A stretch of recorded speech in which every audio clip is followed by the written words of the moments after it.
tabia hizo zingine, hizo zingine unazozijua wewe za mtu wako wa ndani. Tuna vitu tunajua sisi tuko wawili. Kuna sisi tunaonekana afu na mtu mwingine liko kwa ndani.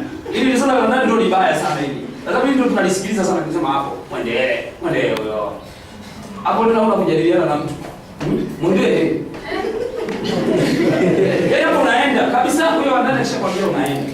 Jana nimelala usiku. Bali tunashirikisha hivi. Nimelala usiku saa 6 saa 7. Mimi nafanya sana kazi, nafanya kazi sana mpaka saa 6 saa 7 ndo nalala. Kwa hiyo nataka tu nilale, simu inapigwa. Unajua kwanza lazima ushtuke. Lazima ushtuke, nani usaizi.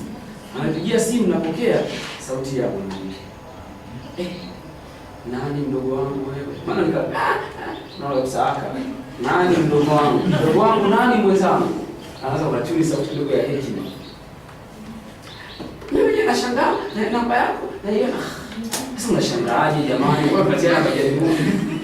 Unataka vitanzi mapema na mimi. Yeye unaweza kushangaa namba yangu wakati simu yako mpaka inadayo. Labda inajipiga tu jana inajipiga. Simu jamani hazina uwezo wa kuencode. Tumesoma kwenye computer system. Haiwezi kutranslate message ikaingiza mle. Namba ya simu ni message ile. Haiwezi kuandika simu namba tu ikaingiza. Jamani, kwani tuitokezee kwenye namba yangu na namba yangu mbona imejipangilia? Mbona namba yangu sio tu namba mradi 1 2 3 4. Umenipa shida hiyo, basi hata wewe mwenyewe utasumbuka na wewe. Hivi jamani, ndio umelala saa 9 10 usiku, mpaka jamani ninapiga simu yako. Sitakupa shida. Asubuhi nikaamka nikaamua tena. Yaani jana bwana nisumbua. Sitaki maana.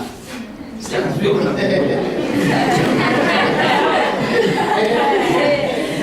Basi ndio zangu. Jamani niko saa 2 pale. Anatumia message, kwani wewe nani? Ananiuliza tena mimi nani? Hivi wewe si majaribu haya? Si majaribu. Nilichofanya ni niruka tu kwanza kukemea. Jamani, hichi sasa nipige simu tena kumuuliza. Lakini hatoi introduction inayoeleweka. Sasa kama sio majaribu ni nini? Anyway, ninachotaka kusema nini? Wakati mwingine tunapaswa kuwa na behavior ambazo ni creative. Kuelekeza mawasiliano mengine ambayo hayana ulazima ni upumbavu na kupoteza muda. Sina umuhimu na wewe mtu alijue au unamjua, hataki kujieleza vizuri, carry off. Na nikicarry off maana yake I don't have to hata kumfikiria link. I don't have to think of other issues. Hivyo ndio tunapotezea muda. Haya, kumbe hizi ni zile tabia ambazo sasa zinakuwa na hali ya kutaka vitu vipya. Unanisikia hiyo? Hali ya kutaka vitu vipya. Lakini pia hali ya kutaka kuboresha, novelty inatokana na innovation. Ni noun ya innovation. Kutaka vitu viboreshwe viwe bora fulani hivi. Lakini vile vile hali au tabia ya kutaka